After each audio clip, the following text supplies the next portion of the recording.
Good morning दोस्तों, good morning. आज 3 मई है, आपके लिए लेकर आया हूँ आज का करंट अफेयर। और आज का भी उसका विश्लेषण भी रोज़ मैं करता हूँ। तो चलिए आज भी उसका अध्ययन करते हैं। तो पहला प्रश्न है कि 1 मई 2020 को केंद्र सरकार द्वारा देश में कोविड-19 की स्थिति की व्यापक समीक्षा करने के पश्चात लॉकडाउन को 2 हफ्ते और बढ़ाया गया है। यह प्रभावी होगा। तो ये प्रभावी होगा, हमारा आंसर सी है, यानी कि कल 4 मई से प्रभावित होगा। और इसे संबंधित तथ्य जानते हैं हम लोग।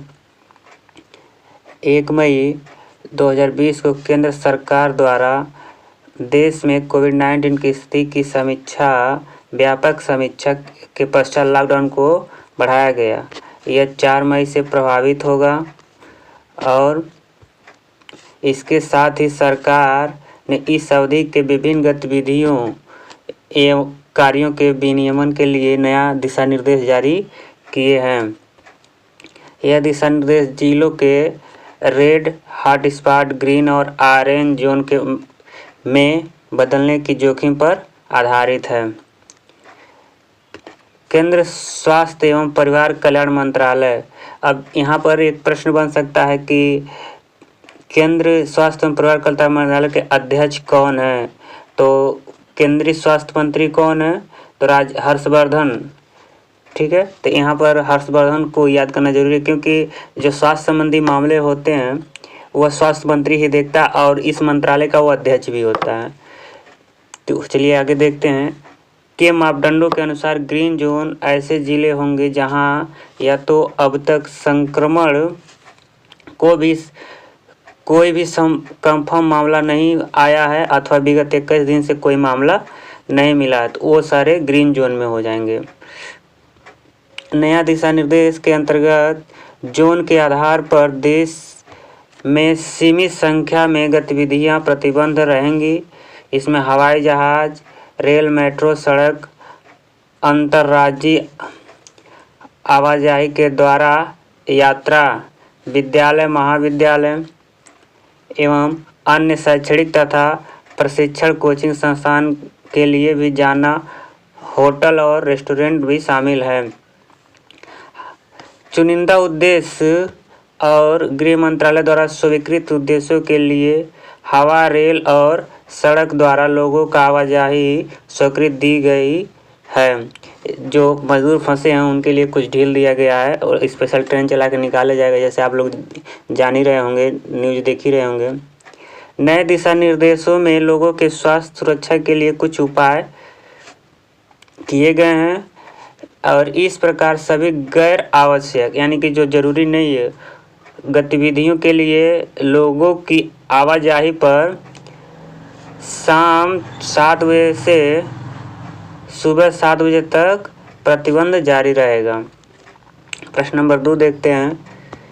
1 मई 2020 को विज्ञान एवं प्रौद्योगिकी मंत्रालय की प्रेस विज्ञप्ति के अनुसार हाल ही में किस भारतीय को American academy of arts and sciences में अंतर्राष्ट्रीय मानद सदस्य के रूप में चयनित किया गया?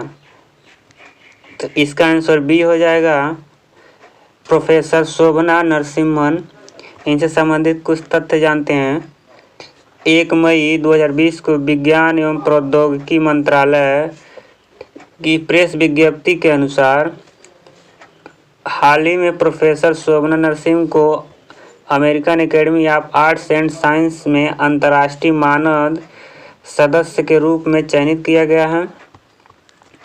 वह विज्ञान एवं प्रौद्योगिकी विभाग के अंतर्गत आने वाली स्वायत्त संस्थान Jawaharlal Nehru centre of advance scientific research में सैद्धांतिक विज्ञान की प्रोफेसर हैं। America academy of arts sciences उन विद्वानों और नेताओं को सम्मानित करती है जिन्हें विज्ञान,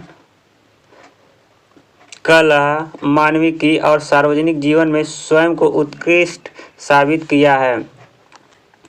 अंतर्राष्ट्रीय मानद सदस्यों की सूची में चार्ल्स डार्विन, अल्बर्ट आइंस्टाइन और नेशनल मंडेला जैसी हस्तियों के नाम शामिल हैं। अब इन लोगों को आप जान ही रहे होंगे। प्रोफेसर नरसिम्हन JNCASR में कंप्यूटेशन नैनोसाइंस ग्रुप की प्रमुख हैं। उन्होंने नैनो मटेरियल्स के तर्कसंगत डिजाइन पर महत्वपूर्ण कार्य किया है। वह 2011 में भारत की राष्ट्रीय विज्ञान अकादमी की फेलो बनी और 2010 में स्त्री शक्ति सम्मान विज्ञान पुरस्कार और कर्नाटक सरकार द्वारा कल्पना चावला महिला वैज्ञानिक पुरस्कार 2010 में प्राप्त किया। कल्पना चावला से संबंधित जान लीजिए क्योंकि ये इम्पोर्टेंट है। ये हमारी भारत की पहली ऐसी महिला थी जिन्होंने अंतरिक्ष पर गया था और इनकी मृत्यु हुई थी जो कोलंबिया अंतरिक्ष यान था। 7 वैज्ञानिक साथ आते वक्त वो क्रैश हो गया था और उनकी उस दौरान मृत्यु हो गई थी। अगला प्रश्न देखते हैं। 1 मई 2020 को CSIR ने किसानों को आपूर्ति श्रृंखला और माल परिवहन प्रबंधन प्रणाली में जोड़ने के लिए किसान सभा ऐप शुरू किया। इसे कहाँ स्थित केंद्रीय सड़क अनुसंधान संस्थान के विकसित किया है? तो ये विकसित किया है नई दिल्ली। तो नई दिल्ली से संबंधित तथ्य जानते हैं। 1 मई 2020 को CSIR किसानों को आपूर्ति श्रृंखला और माल परिवहन प्रबंधन प्रणाली में जोड़ने के लिए किसान सभा ऐप CSIR ने इसका विकास किया है, शुभारंभ किया है। यह ऐप नई दिल्ली स्थित केंद्रीय सड़क अनुसंधान संस्थान द्वारा विकसित की गई है। ठीक है, और आज के लिए बस इतना ही। Thank you, bye bye. Channel में नए हो तो सब्सक्राइब करें, लाइक करें, कोई कमी हो तो फीडबैक दें। Thank you, bye bye.